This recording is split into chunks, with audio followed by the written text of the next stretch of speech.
पुण्यातील एका कार्यक्रमात अजितदादा म्हणाले, कुठून मी पुण्याचा पालकमंत्री झालो, जो तो मला उपदेश देतो, सगळा मक्ता मीच घेतलाय, यांनी फक्त उपदेश करायचा आणि एकच हाशा पिकला.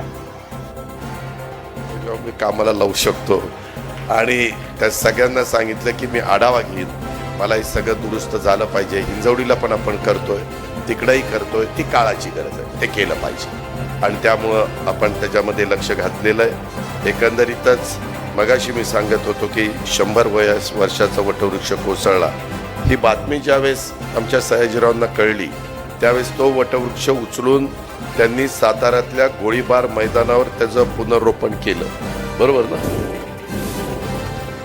आणि त्या झाडाला पुन्हा नवजीवन दिलं. अशा पद्धतीनं झाडांवर, निसर्गावर कृतीतून प्रेम करणाऱ्या नितीनजींनी पण निसर्गप्रेमी सयाजीरावांना शुभेच्छा दिलेल्या आपण पाहिल्या, त्याचाही मला मनापासूनचा आनंद आहे. आणि हे सगळं करत असताना मला अभिमान आहे की एका मनस्वी कलावंत, हा आमचा एक जवळचा सहकारी हा बनलेला आहे. या अभिनेता असलेल्या मित्राला मी नेता बनवलंय. सयाजीरावांना राष्ट्रवादी काँग्रेसमध्ये आम्ही मध्ये प्रवेश दिला आणि त्यातून त्यांचा सामाजिक आणि राजकीय प्रवास देखील त्या ठिकाणी सुरू झाला. मला आठवत आहे सुनील तटकरे, तुम्हाला आठवत असेल, आपण देवगिरीला बसलो होतो, त्यांना एवढं प्रेशर आलेलं होतं, अरे मी पक्षात आलं तर काय होईल, इथं कसं होईल, तिथं कसं होईल. म्हणलं काय काळजी करू नका, काय होणार नाही.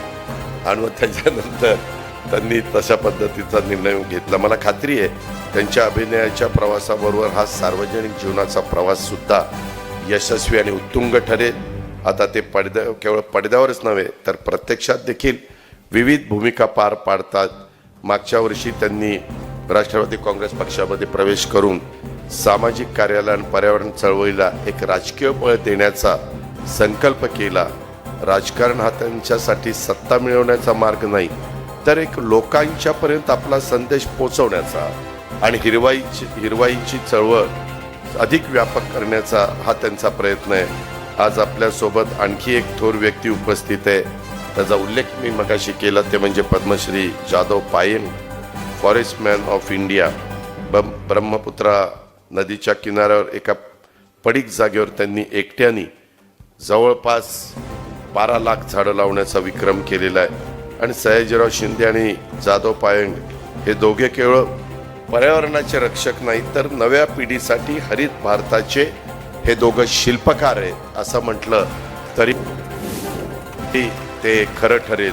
आजच्या या सोहळ्यात आपण फक्त एका कलाकाराचा वाढदिवस साजरा करत नाही, तर एका पर्यावरण योद्ध्याचा गौरव करतो असं माझं मन मला सांगतंय. सयाजीराव, आपला वाढदिवस ही केवळ व्यक्तिगत आनंदाची गोष्ट राहिली नाही, तर निसर्ग, मैत्री आणि समाजासाठी दिलेल्या योगदानाचा हा सन्मान आहे असं आम्हाला प्रत्येकाला वाटतं. मी पुन्हा एकदा सयाजीरावांच्या सारख्या जगन्मित्राला आपल्या सर्वांच्या वतीनं, राज्याच्या वतीनं वाढदिवसाच्या मनापासून शुभेच्छा देतो. त्यांच्या आयुष्यामध्ये कायम हिरवाई, मायेची सावली राहो अशा प्रकारच्या सदिच्छा देतो आणि या ठिकाणी थांबतो. जय हिंद, जय महाराष्ट्र.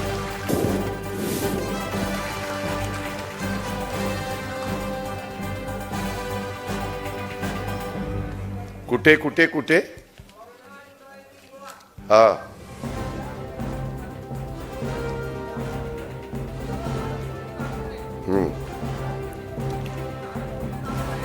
दुर्गादेवीची कोण झाडं तोडणार आहे?